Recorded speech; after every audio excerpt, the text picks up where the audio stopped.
घरातले सगळे कामं झाले होते आणि आज म्हटलं इडलीचं भिजू त्यासाठी तांदूळ निवडून घेतले आणि तांदूळ तर आता घरात धुता येत नाही कारण का बाहेरूनच धुवून आणावं लागतील तांदूळ. तर मग निघले मी तांदूळ धुयासाठी. मस्त असे तांदूळ धुवून आणले आणि भिजू घातले. स्वयंपाक सगळा झाला होता आणि सगळा पसारा आवरला आणि तांदळावर आपलं झाकण ठेवून दिलं आणि दळा नाही चक्कीतच होता आज मला. तर घरातलं जास्त धुळा झाला होता रात्री. हवा पाणी सुटलं होतं तर मग घरही धुवून घेतलं आणि पाणी काढून घेतलं आणि जास्त काही पुसायचं नव्हतं, तेवढंच पुसायचं होतं.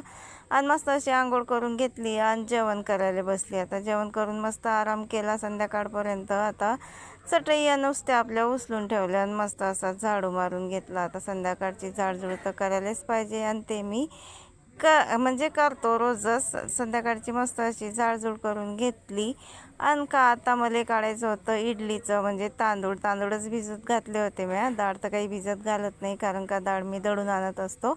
तांदूळ काढून घेतले मस्त आणि डाळीचं पीठ मस्त तांदूळात मिक्स केला. आता तांदूळाचं तर झालं होतं. संध्याकाळच्या जेवणाची तयारी. तुम्हाला तर माहीत आहे मी संध्याकाळी जेवण बनवत नाही, पण मच्छी मटण आलं तर मग भाजी बनवावं लागते. तर मस्त असं अद्रक लसूण पेस्ट काढून घेतलं आणि आज लई दिवसानं पाट्यावर वाटायला बसली. आणि मच्छी मटण असलं तेव्हाच मी पाट्यावर वाटण वाटतो. मस्त असं पाट्यावर वाटण वाटून घेतलं. त्यातही बी अद्रक नव्हती तर मग हळदच होती ओली, तर हळदच घेऊन घेतली. लसण हळद आणि हिरवा सांबार मस्त असं वाटण वाटून घेतलं आणि घरात नेऊन ठेवलं.